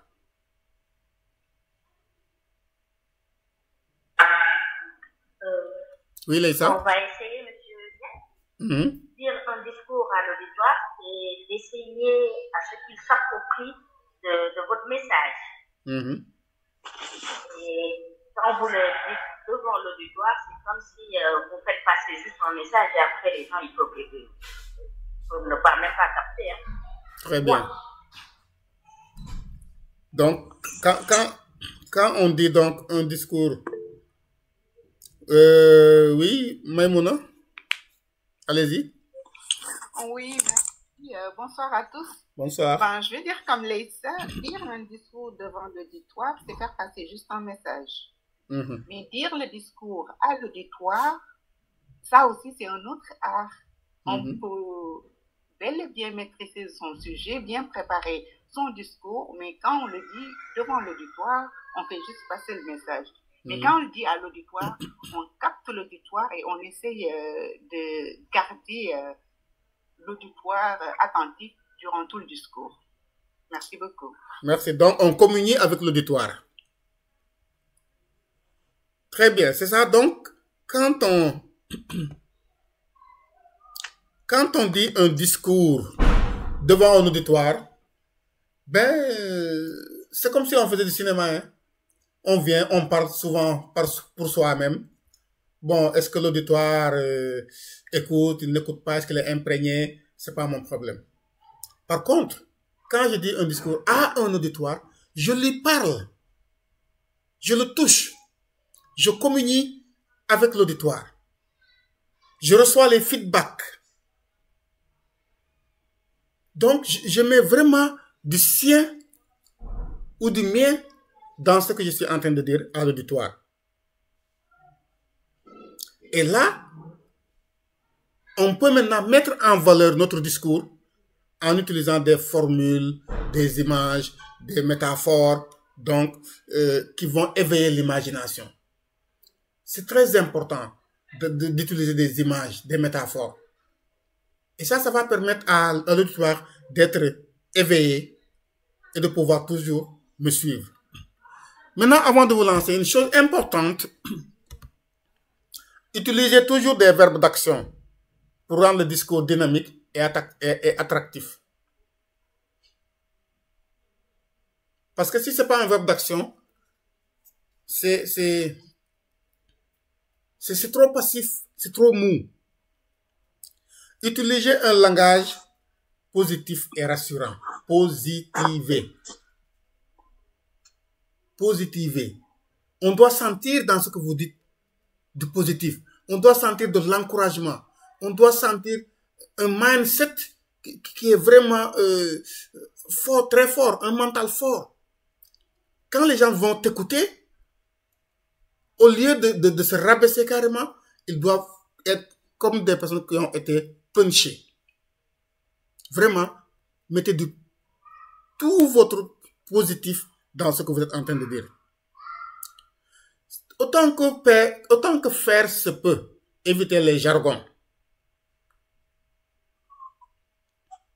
Les jargons. Madame, hamgarek, ou bien certains termes qu'on utilise, mais qui sont un peu le langage de la rue. Autant qu'on faire se peut, il faut les éviter parce que ça peut vous embrouiller, ça peut même vous noyer dans votre discours. Alors, une chose importante à garder en tête, c'est que le discours, il ne laisse pas place à un débat. Ce n'est pas une conférence de presse. Si vous avez fini de parler, c'est fini. Personne ne vous pose de questions, personne ne vous contredit. Donc, le discours, il n'y a pas de débat. Et comme il n'y a pas de débat, il faut être précis, concis, clair, convaincant, positif. Et utilisez souvent nous au lieu de je. Le jeu, il est trop singulier, il est trop, quelque part, égoïste.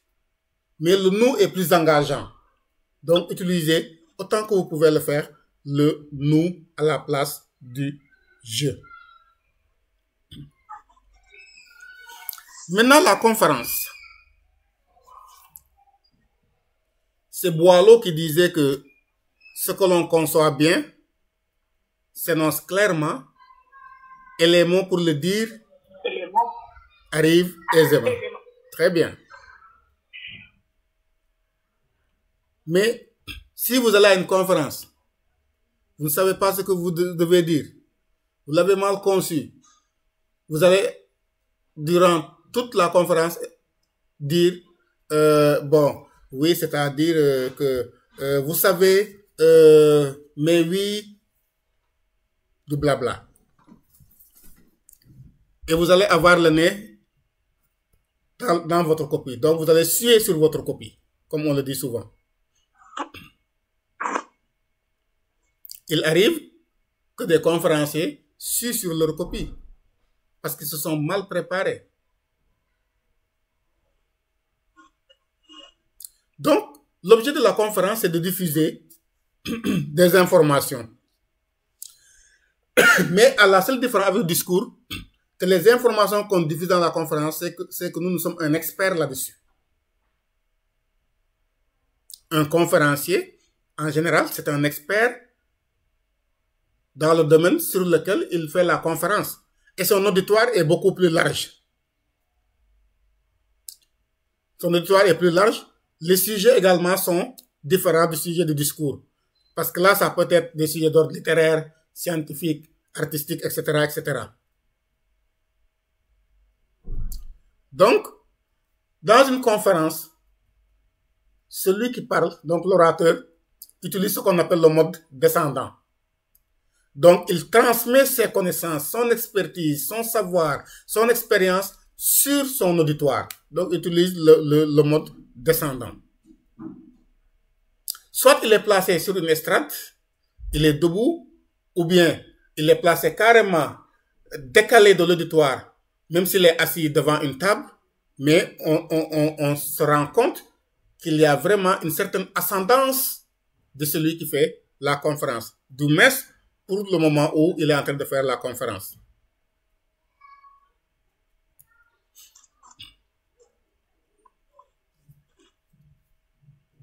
Donc, une conférence, c'est un processus. Et quand on parle de processus, on parle d'étapes, d'évolution. Parce que dans la conférence que nous visons,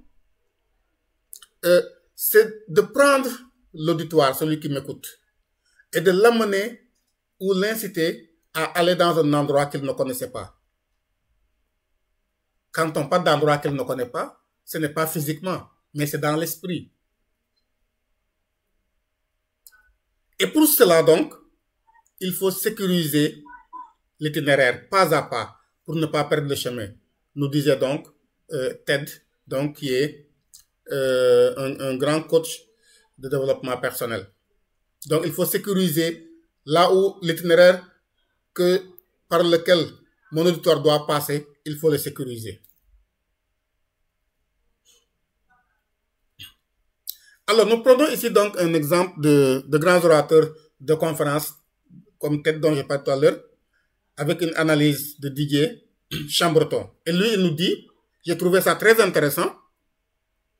Pour la conférence, commencez par identifier pour quelles raisons vous réalisez cette présentation. Mais le public, quel est son intérêt dans votre démonstration? Si le public n'a pas d'intérêt dans votre démonstration, votre conférence est partie pour tomber à l'eau alors que vous n'avez pas encore commencé. Mais pour une bonne conférence, vous devez vous poser les bonnes questions pour trouver un fil conducteur. Posez-vous les bonnes questions. Est-ce que le sujet me passionne? Si le sujet ne vous passionne pas, mais vous ne pourrez pas susciter l'intérêt de l'autre. Il faut que le sujet soit passionnant d'abord pour vous, pour que cette passion, que vous puissiez le transmettre à l'auditoire.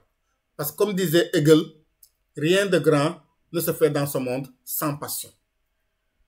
Donc, soyez passionnés dans tout ce que vous faites.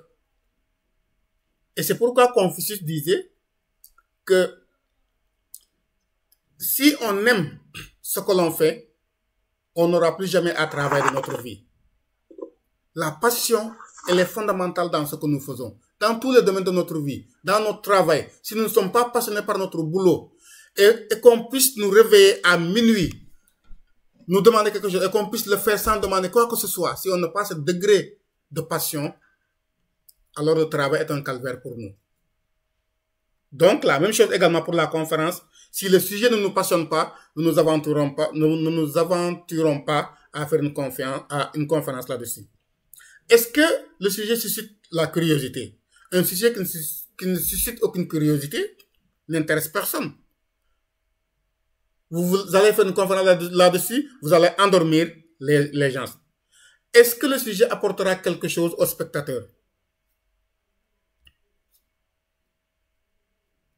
Mais, si tout cela existe, mais vous, en tant que conférencier, est-ce que vous êtes capable d'expliquer le sujet dans le temps qui vous a été imparti?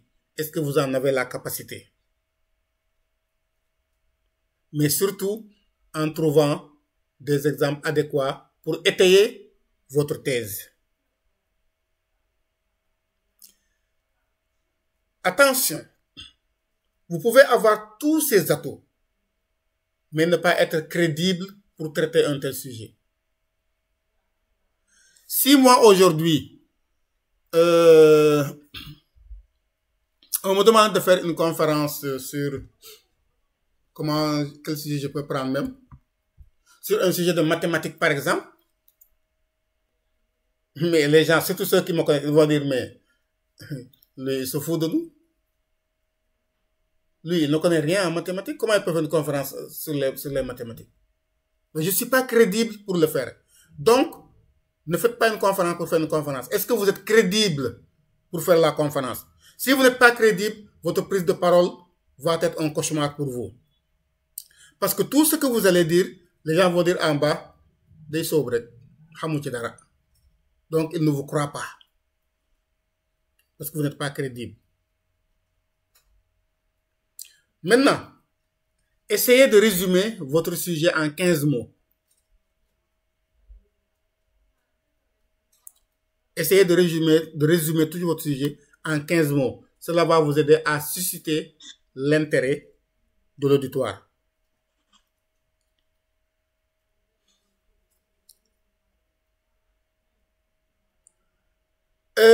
Ceci étant fait maintenant, vous laissez de côté le développement et vous attaquez la conclusion. Rédigez votre conclusion dès le début. Parce que ceci va vous permettre d'avoir en tête le dernier message que vous allez délivrer. Parce que le dernier message que vous allez délivrer doit être en corrélation avec tout le développement que vous allez faire. Et chaque fois que vous allez émettre une idée durant le développement, vous allez vous poser la question à savoir, est-ce que cette idée est en conformité avec la conclusion que je veux faire? Et ceci va vous aider à vous contenir dans le canevas jusqu'à la fin, donc du début à la fin. Parce que, quel que soit ce que vous allez dire dans la conférence, ne vous y trompez pas. C'est ce que vous allez dire en conclusion que le public va emporter avec lui. La plupart du temps, c'est ce pourquoi on conclut que les gens se retiennent la plupart du temps. Pourquoi? Ça, c'est explicable. Parce que ce sont les derniers mots qu'ils ont entendus. Donc, ils vont partir avec ces mots. Ils vont se souvenir peut-être de quelques bribes de ce que vous avez dit. Les plus coriaces et les plus intelligents peut-être se souviendront de certains passages. Mais la grande majorité ne se souviendra que de votre conclusion. Alors, faites en sorte que la conclusion soit une conclusion percutante, impactante. Trouvez une anecdote qui va faire mouche.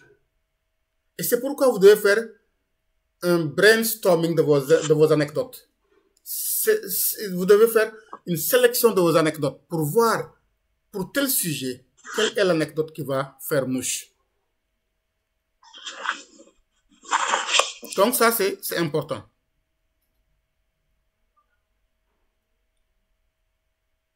Donc, Et il y a ce qu'on appelle le storytelling, qui est une technique. Vous voulez raconter quelque chose, mais vous le faites sous forme d'histoire. Donc, vous l'enrobez, vraiment, vous faites le décor, donc le scénario et tout. Donc, de telle sorte que, quand vous allez raconter votre histoire, non seulement les gens vont y croire, mais il y aura une dose d'émotion et cela va le rendre beaucoup plus dynamique. Et pour cela, il faut trouver l'anecdote qui va représenter le plus ce que vous voulez dire.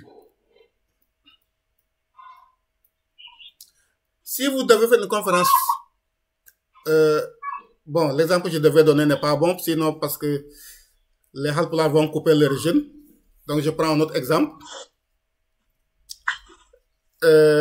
Donc, il n'est pas indiqué aujourd'hui de donner des exemples sur le manger. Pas de risque, professeur. Ah bon? Il n'y a pas de risque. Allez-y, on vous écoute. Bon, je prends un autre exemple. Donc, si vous devez donner vous devez par exemple faire une conférence sur une marque de chaussures et vous prenez comme anecdote des chats qui se battent, et là vraiment, vous êtes carrément à côté.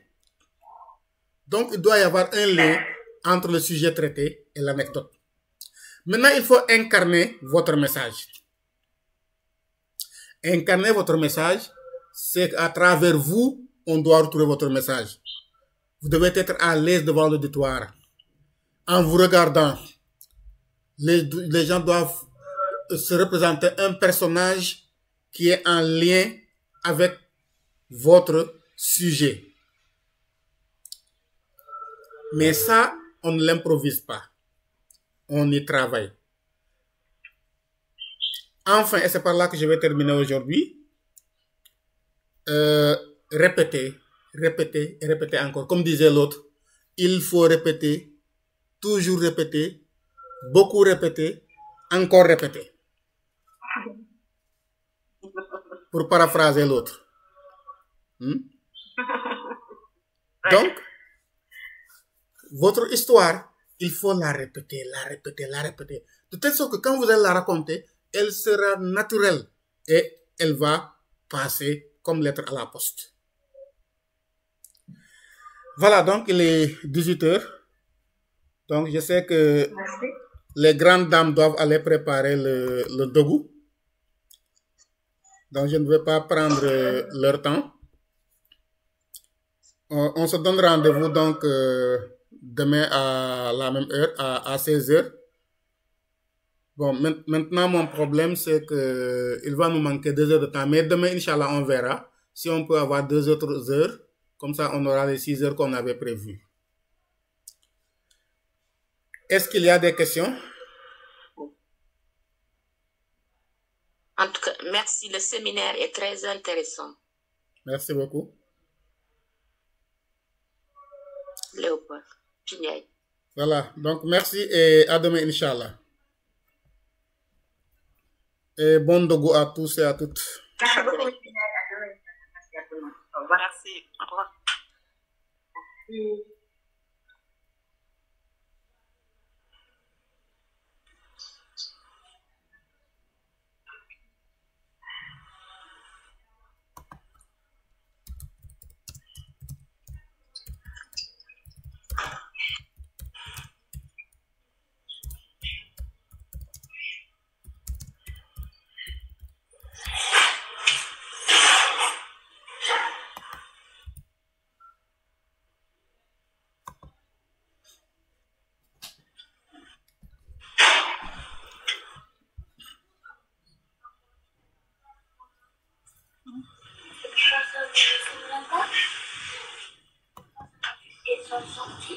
Merci. Merci beaucoup, professeur. Merci à tous. Merci, j'avais un problème de micro tout à l'heure.